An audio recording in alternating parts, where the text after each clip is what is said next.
Америкийн дуу нь Вашингтонаас ирж байна. Америк улс Украинд үжүүлэх мэдээлэл хаваалцах явдал ба аюулгүй байдлын тусламжаа нь мөн даруй сэрхэхээр байна. Америк болон Украины албаны хүмүүс гэргийн хоёр нь 3 дугаар сарын 11-ний өдөр Сауди Арабын Жиддад хэлэлцээ хийснээр дараа Америкийн ерөнхийлөгч Дональд Трампын засаг захиргаа мэдээлэл хаваалцахын төр зогсоосноо тэр даруй чочилж Украины аюулгүй байдалд тусламж үзүүлэхээр болжээ. Үүнээ хамт Америкийн албаны хүмүүс ирэх өдөө хоногт Оросын албаны хүмүүстэй хэлцэхээр байна. Трампын тусгай элч Стив Виткоф тус 7 хоногт Москва хотноо Оросын ерөнхийлөгч Владимир Путинтэй уулзна гэж мэдээлж байна. 8 цаг шахам хэлэлцснээр дараа Америкийн дэвшүүлсэн Орос Украинад энэ галаан мөн даруй 30 хоног зогсоох саналыг хүлээн авахд бэлэн байна. Энэ нь Кремлийн ордны зөвшөөрлөөс шалтгаална гэж Украин зарлав. 3 дугаар сарын 5-ны өдөр Трамп Украинтэй мэдээлэл хаваалцахын төр зогсооно гэж зарлагдсан нь Украины ерөнхийлөгч Володимир Зеленскийд даралдуулжулан Оростой хэлчүүлж дээний дуусгах оролдог гэгдэж байжээ. Кремлийн орд нь Америк Украин хоёрын гал зогсоох саналд тэр доор нь хариугаагүй. Оросын гадаад харилцааны яам нь зөвхөн Америкийн албаны хүмүүстэй энэ 7 хоногт хэлцээр хийж магадгүй гэж байлаа.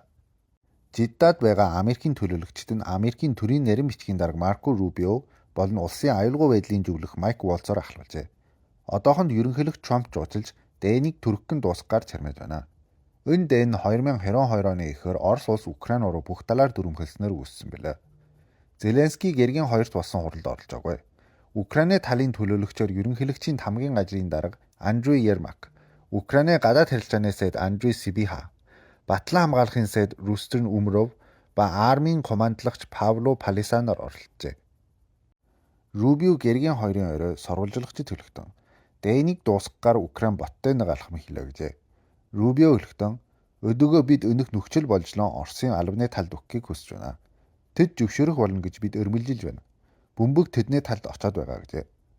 Волц хэлэхдээ би ирэх хэдэн хоногт Оросын эдэл төвчний албаны хүмүүстэй хэлтэнэ гэжээ. Үүнээ жирэгчээр Рубио Канадад 7 улсын бүлэглэлийн гадаад харилцааны сайд нарын хуралд оролцох ажээ. Гэргийн 4-нд НАТОгийн нарийн бичгийн дарга Марк Рюте цагаан ордонд ээлжлэх болно. Эдгээр яриа хэлцэн чөмөрөө өнхийн явцыг ахиулах чармайлгийн нэг хэсэг болох юм. Волц бас оруулжлагчид хэлэхдээ Америк Украины албаны хүмүүс дээнийг хэрх нь үүрэг дуусгах талаар ба Украины урт удаан аюулгүй байх ба чичглэн хөгжихэд ямар маягийн батлаг шаарддаг тухай боттой нарийн зүйлийг ярилцсан юм гэжээ.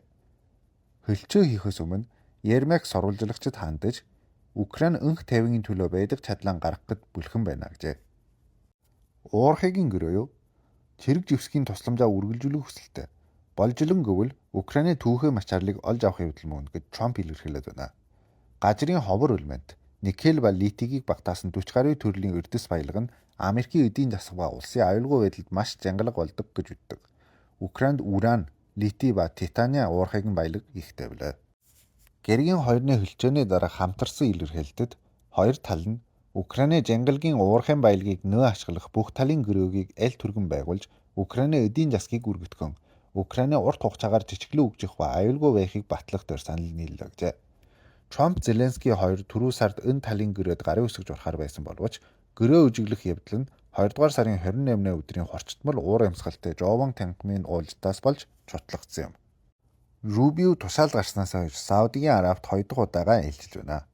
Рубио ба Америкийн дэд зэрэглэлийн албаны хүмүүс 2 дугаар сарын 18-ны өдөр Риядад Оросын албаны хүмүүстэй хэлцээр хийжээ. Рубио гэргийн 3-нд Канадад очиж 7 улсын бүлэглэлийн гадаад харилцааны сайд нартай хэлцээр хийхээр байв. Жан Руншангийн бичсэнийг наран бэлэг орчуулж Соёнбуу нэвтрүүллээ.